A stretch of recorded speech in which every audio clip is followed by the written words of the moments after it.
بسم الله الرحمن الرحیم. زمارونو او خويندو امید لرم چې روغ جوړ به.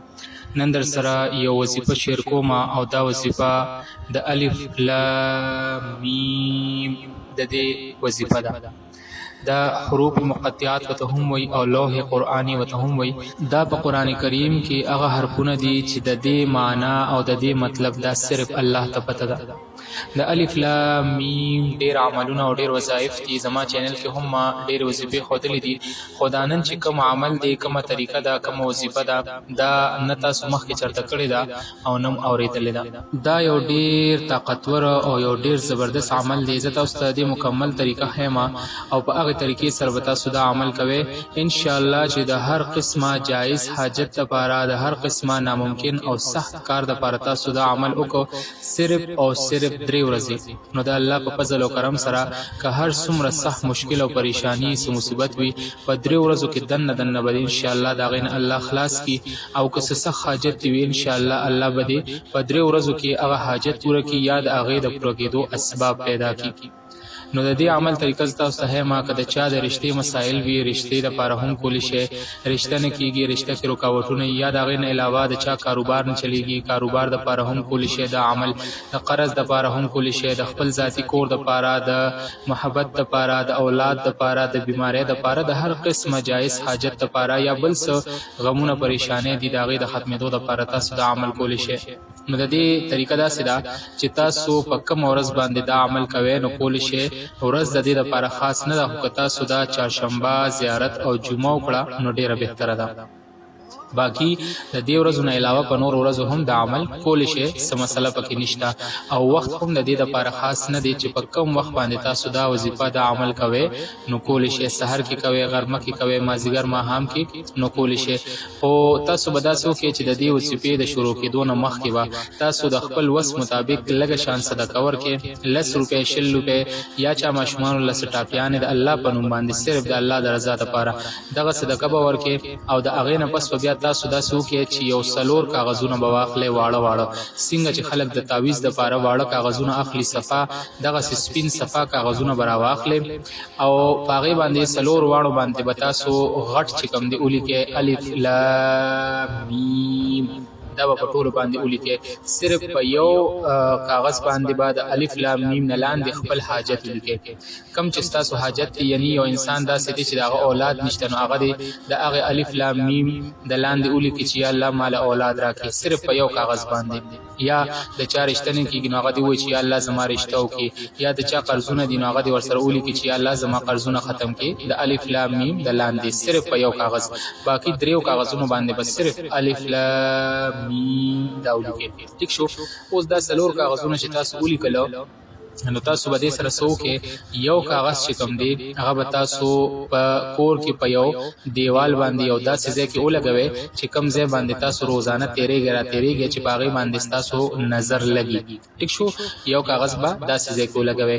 دویم کاغذ چې کوم دی په کوم چې تاسو حاجت خپل حاجت لیکلی دی هغه به تاسو په کور کې چرته کمره کې یا داسې بل ځای کې صفا ځای کې اوچت بره داسې یو ځای کې کېږدئ، المارۍ کې کېږدئ یا بل ځای کې، او د پاسه به پې درون سیس کېږدئ یا په کتاب کېږدئ یا په قرآن پاک کېږدئ یا په بل څه کېږدئ.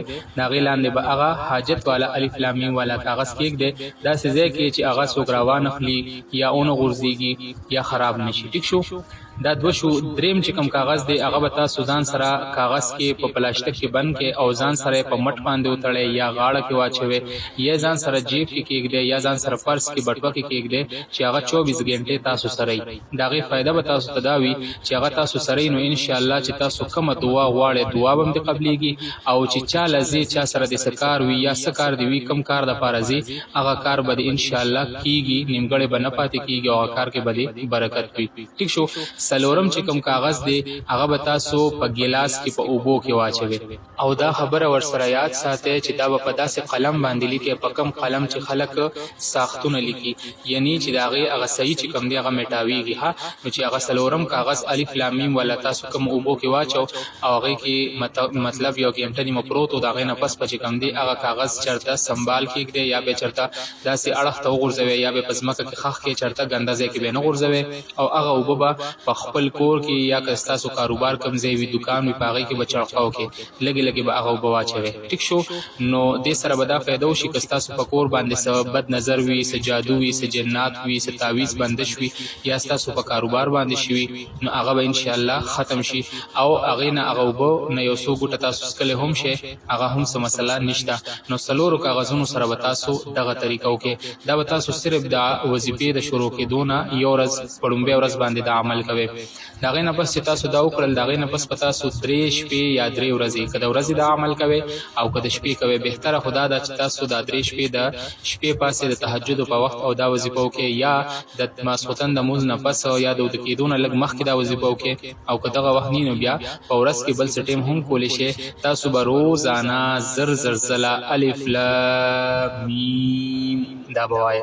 خو داسې به نه وایئ چې زر ووایئ چې الف لام میم الف لام میم او بس زر تاسو وایئ چې زما تعداد پوره شي زر او به زما وظیفه ختمه شي. نه، تاسو به په زړه سره وایئ او کوم چې د دې د ویلو طریقه د کوم چې په دې مدونه دي هغه به صحیح طریقې سره وایئ او د هغې نه پس به بیا زر ځله چې کله ووایي د هغې نه پس به دعا وکړئ.